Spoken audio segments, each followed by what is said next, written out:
सभी नवचयनित वरिष्ठ अध्यापकों को मेरा नमस्कार। एक बार फिर से हार्दिक स्वागत है आपके अपने YouTube channel BK online classes में। सबसे पहले सभी को विद्यालय में ज्वाइनिंग करने पर मेरी तरफ से बहुत बहुत हार्दिक शुभकामनाएं। आपका एक जीवन का नया पहलू स्टार्ट हुआ है और बड़े संघर्ष के बाद हुआ है। आपको तो एग्जाम के बाद में भी, है ना, परिणाम के बाद में भी जो डाइट का जो प्रेशर था वो भी झेलना पड़ा है। तो आखिरकार वो दिन आ ही गया, आपने ज्वाइन कर लिया कल सभी ने, और नहीं किया है तो धीरे धीरे ज्वाइन कर लेंगे। बाकी मैंने देखा था ज्वाइन वगैरह कर रखे हैं, इंस्टाग्राम पे रील्स चल रही थी सभी की, स्टेटस वगैरह मिठाई खिलाने की, सब कुछ देखा है। आज मैं आपको थोड़ी सी आगे की थोड़ी सी डिटेल बता देता हूँ आपको, महत्वपूर्ण इंपोर्टेंट, बाकी मैं बताता ही रहूंगा। ठीक है, क्या क्या आईडी बनानी है क्या है, एक छोटा सा वीडियो बना देता हूँ। ठीक है, ध्यान से पूरा वीडियो देखना। बाकी आप धीरे धीरे स्कूल में आप समझदार हुई, सारे काम में आ जाएगी। बाकी जितनी भी मेरी मदद होगी वो मैं आपको करने का प्रयास करूंगा। ठीक है, तो सबसे पहले तो साथियों आपने ऑफलाइन ज्वाइन कर लिया होगा। ठीक है, ऑफलाइन ज्वाइन कर लिया होगा, और ऑफलाइन ज्वाइन करने के बाद आपको पीओ साहब ने ज्वाइन करवाने का एक रिपोर्ट दिया होगा कि ऑफलाइन ज्वाइन कर ली है ना, आदेश कार्यग्रहण कर लिया है।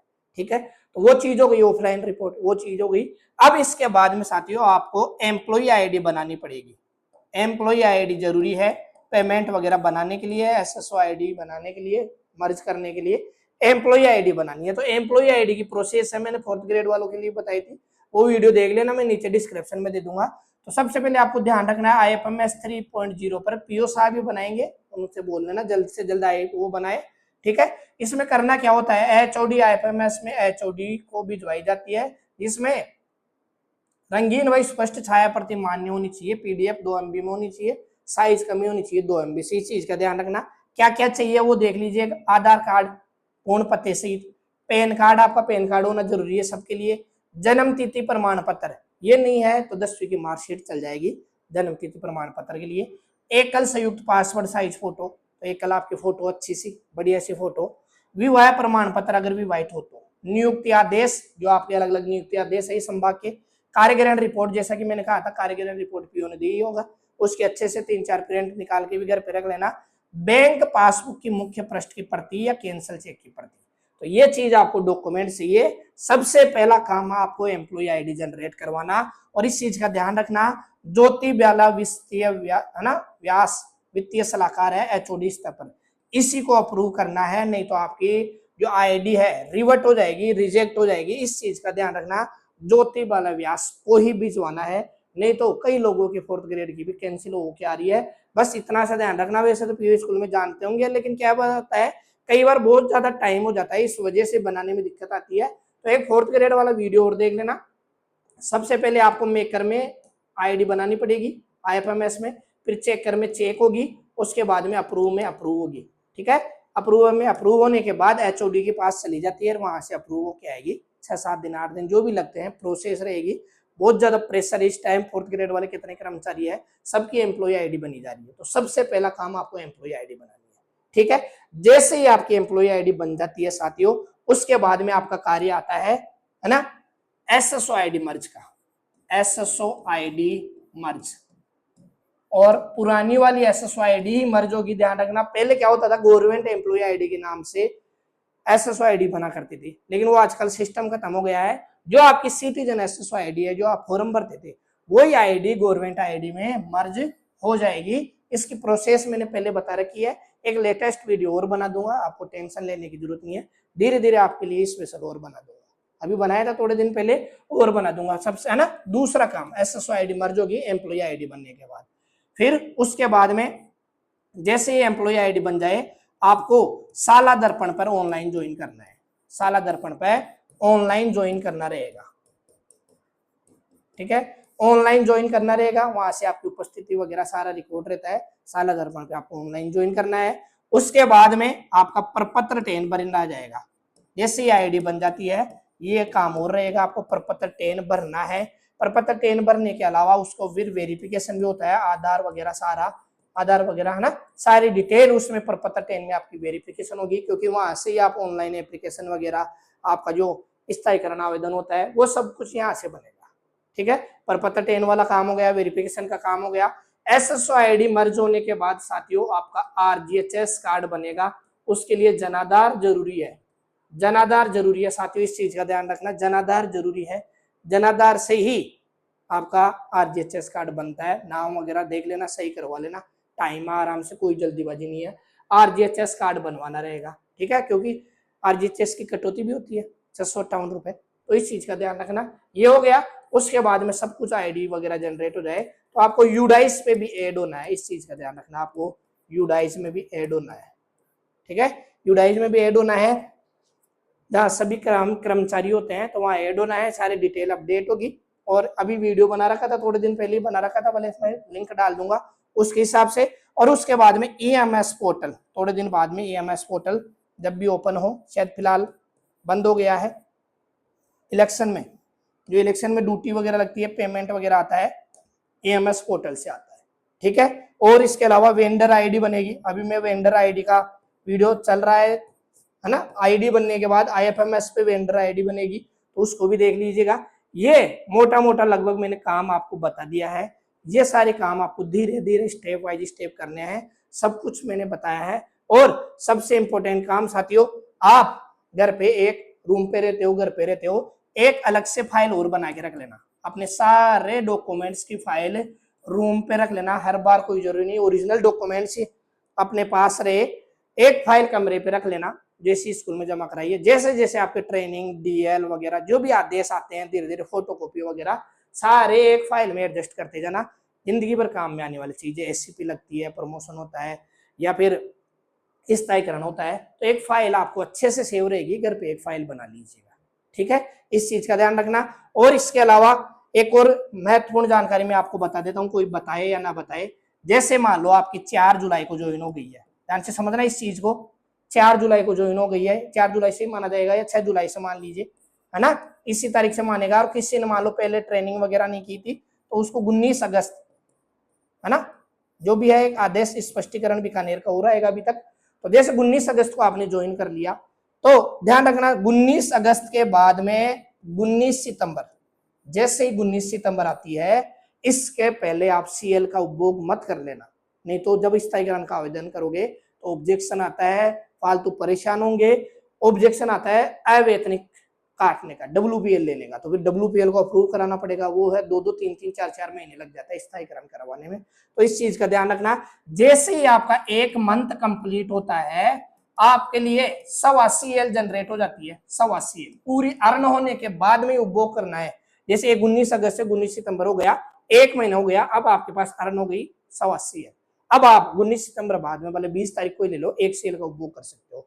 ऐसे 2 मंथ की 2.5 CL हो गई, इस चीज का ध्यान रखना। बनने के बाद में लेना, और 4 मंथ की 5 CL हो जाती है, ठीक है। ऐसे 12 महीने की 15 CL होती है। इसी पैटर्न को ध्यान में रखते हुए, प्रोबेशन इसी पैटर्न को ध्यान में रखते हुए आपको अवकाश का उपभोग करना है। नहीं तो स्थायीकरण के वाले वीडियो जाके देख लेना मेरे सेकंड ग्रेड वगैरह के, से बहुत ज्यादा ऑब्जेक्शन आते हैं। जुलाई में जाते ही जुलाई में ले लेते हैं नए सत्र में, अगले साल ध्यान रखना जुलाई में, जब भी जुलाई सत्र हो, क्योंकि जुलाई से ही तो माना जाता है सत्र, ये जून तक चलता रहता है ये सिस्टम, वापस से फिर जुलाई में ध्यान रखना। प्रोबेशन से प्रोबेशन आपकी जो ज्वाइनिंग टू ज्वाइनिंग भी 15 CL होनी चाहिए। इसके अलावा सेशन का भी ध्यान रखना आपको, है ना, ज्वाइनिंग टू ज्वाइनिंग 15 CL का उपभोग। जैसे 19 अगस्त 2026 से जैसे 19 अगस्त 2027 आती है, आपके 15 CL का होना चाहिए। कम होती है तो अच्छी बात है, कम ही रखना, 12-13 CL ही रखना, आप इस चीज का ध्यान रखना, नहीं तो WPL कट जाएगी, ऑब्जेक्शन आएगा, फालतू बेवजह परेशान होंगे, ठीक है। तो इस चीज का ध्यान रखना। और ये मैंने सिस्टम बता ही दिया, तो बस इस चीज का ध्यान रखना। ये CL मिलती है, इसके अलावा आपको कुछ भी नहीं मिलेगी। कहीं राखियों पे गैप आ रहा है, छुट्टी ले लो, CL ले लो कि और साथी चले गए, तो इस चीज का ध्यान रखना साथियों। ऑब्जेक्शन आता है, मैं भले आप कहोगे तो शेयर कर दूंगा। तो ये मोटा मोटा जो भी जितनी भी प्रक्रियाएं थी मैंने बता दी थी। और जैसे जैसे ऑर्डर आते हैं टीचर से संबंधित, साला दर्पण वगैरह जो भी आदेश आते हैं, वो आपके सामने मैं बताता ही रहता हूँ, उससे कोई दिक्कत ही नहीं। मैं सारे अपडेट देता रहता हूँ, ट्रेनिंग वगैरह कुछ भी है तो वो सारी चीजें मैं बताता ही रहता हूँ, तो आपको परेशान होने की जरूरत नहीं है। आप जुड़े हुए थे इतने दिन से, तो मेरा वादा भी था आपसे, प्रोविजनल परिणाम से लेकर ज्वाइनिंग तक की सारी प्रक्रिया है, आगे भी मैं तो बताता रहता हूँ। अब आप पे है, आप अनसब्सक्राइब करते हो, अनफॉलो करते हो, क्या करते हो वो आप पे है। मेरा फर्ज था मेरा बताने का, आप एक परिवार के सदस्य हो जाते हो, इतने महीनों से जुड़े हो, प्रोविजनल रिजल्ट से लेकर कट ऑफ बताई, फाइनल रिजल्ट बताया, उसके बाद में ट्रेनिंग में कितना साथ दिया, ज्वाइनिंग की सारी प्रक्रियाएं बता दी। आप बताओ कोई गलत, एक भी गलत जानकारी दी हो तो कमेंट करके बता देना कि सर आपने ऐसा कहा था, ऐसा नहीं हुआ। ठीक है, आपकी किस्मत ही खराब थी कि उस टाइम डाइट का ट्रेनिंग, ये ओरिएंटेशन प्रोग्राम वगैरह क्या लफड़ा कर दिया, नहीं तो 4-5 जुलाई को थोड़ा सा लेट कर देते, भले आज लेट कर लेते, 10 दिन लेट कर लेते तो इतना खर्चा तो नहीं होता। पेमेंट से ज्यादा खर्चा हो गया। और पेमेंट वगैरह की जानकारी लेनी हो तो एक बार कमेंट और कर दीजिएगा। वैसे मैंने बना रखे हैं सेकंड ग्रेड के पेमेंट के, उसको शेयर कर दूंगा, या आप बताओगे तो क्या क्या कटौती होगी उसके बारे में और बता दूंगा। ठीक है, तो ये तो सारी चीजें हो गई। सभी को मेरी तरफ से पुनः एक बार हार्दिक शुभकामनाएं। अच्छे से रहना है, और एक चीज और ध्यान रखनी है, 2 साल अच्छे से नॉर्मल बन के रहना है। बाद में भी अपन तो टीचर्स है, किसी से दादागिरी नहीं करते, लेकिन केस वगैरह कोई लफड़ा ना हो जाए, पड़ोस आस पड़ोस जो भी जलने वाले हैं केस मत करवा लेना 2 साल प्रोबेशन पीरियड में, क्योंकि अस्थायी नौकरी होती है अपनी, स्थायीकरण बाद में होता है, केस वगैरह हो जाते हैं तो दिक्कत हो जाती है नौकरी पे। तो इस चीज का ध्यान रखना, आप केस वगैरह से बचना।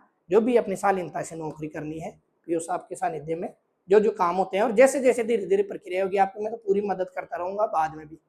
ठीक है, बाकी 2 साथियों ने, लोकेश जी वर्मा ने और एक और थे, मैंने टेलीग्राम पे शेयर किया था, उन्होंने मिठाई के लिए फोन पे भी कर दिया था। अच्छी बात है, थैंक यू सो मच, है ना। बाकी खुश हूं, मैंने टेलीग्राम इंस्टाग्राम पे देखा था, एक बार आप किसी की रील देख लेते हो तो वैसे ही वैसे सजेस्ट आती है, तो किसी साथी ने भी लगा रखा था कि साथियों ये लेने का विचार था, आज मिल भी गई। स्कूल की फोटो वगैरह लगा के और भी माला पहनाते हुए सारी फोटो देखी थी, बहुत अच्छा लगा। ये हमारे टाइम में नहीं था इंस्टाग्राम का, ऐसे आज देखा इंस्टाग्राम पे बहुत अच्छा लगा। मैंने 6-7 लोगों को कमेंट भी किया था, वहां भी कमेंट किया था। अब आपसे एक रिक्वेस्ट है थोड़ी सी, है ना, सभी को मेरी हाथ जोड़ के रिक्वेस्ट मान लो, कैसे भी मान लो, अपना यूट्यूब परिवार बढ़ाने के लिए आप या तो एक इंस्टाग्राम पे स्टोरी जो भी अपना अपने बारे में भी बताइए, अपने चैनल के, आप ही का अपना यूट्यूब चैनल है बीके ऑनलाइन क्लासेज के बारे में बताइए कि सर ने ऐसे ऐसे मदद की थी, ऐसा चैनल है। अपने दोस्तों वगैरह को भी बताना, स्कूल में भी बता सकते हो। बाकी एक वीडियो बना के, है ना, इंस्टा पे स्टोरी मेंशन वगैरह करके, मैं लिंक दे दूंगा मेरा इंस्टाग्राम का, वहां पे करना है, जिससे क्या है थोड़ा सा प्रमोशन हो सके। एक बार जैसे 50,000 सब्सक्राइब अपने सदस्य वगैरह हो जाते हैं, फिर मेरा विचार है लाइव वगैरह, जैसे आपको अभी वीडियो बना रहा हूँ शूट करके डालता हूँ, फिर कैमरा वगैरह लाके लाइव और भी करने का। तो इस चीज का ध्यान रखना, और अच्छा सा कोई वीडियो एडिट वगैरह करके सारा सब कुछ बता के शेयर भी कर सकता है, जिसको मैं यूट्यूब पे स्टोरी उस पे डालू, शॉर्ट्स वीडियो में डालू। जितने वीडियो डालोगे, जितनी बना के दोगे, आपका नाम, फोटो वगैरह, अपना चैनल वगैरह, जो भी आप तारीफ में शब्द लिखना चाहो आपके, मेरे चैनल के, जो भी आप लिखना चाहो, प्लीज ये रिक्वेस्ट है, आप बना के वीडियो जरूर शेयर करना इंस्टाग्राम पे, ताकि मैं शेयर कर सकूँ। स्टोरी जो भी शॉर्ट्स में भी मैं डाल दूंगा अपने यूट्यूब परिवार पे भी, ताकि एक अपना प्रचार हो सके। जो ऑथेंटिक न्यूज देता हूँ उसको पता लगे। लोग एक एक ही थंबनेल बना के गलत गलत जानकारियां देते रहते हैं, मैं यूट्यूब पे देखता रहता हूँ। थंबनेल बना लेंगे आरपीएससी का, ये कर लो, ऐसे आज रिजल्ट आएगा, आज ये आ गया, आज इतने पदों की वैकेंसी। तो उन चीजों से बचे, जो ऑथेंटिक न्यूज है उस जानकारी को प्राप्त करने के लिए यूट्यूब चैनल से जुड़े, अपना परिवार बने। तो ये मेरी हार्दिक इच्छा है, आपसे रिक्वेस्ट है। ठीक है साथियों, धन्यवाद साथियों सभी को पूरा वीडियो देखने के लिए।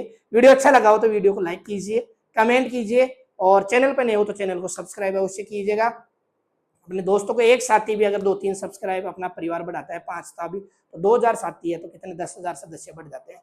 तो इस चीज का ध्यान रखना आप, मैं तो यही रिक्वेस्ट करना चाहूंगा आपसे। बाकी आराम से नौकरी कीजिए, मस्त रहिए, मजे करिए, और जो भी आगे की प्रक्रिया रहेगी मैं बता दूंगा। और कुछ अच्छा सा कमेंट करना चाहो तो वो भी आप दिल खोल के कमेंट बॉक्स है, आप वहाँ कमेंट कीजिए। धन्यवाद साथियों, फिर मिलते हैं कोई नई वीडियो, नई जानकारी के साथ। बाय बाय, धन्यवाद।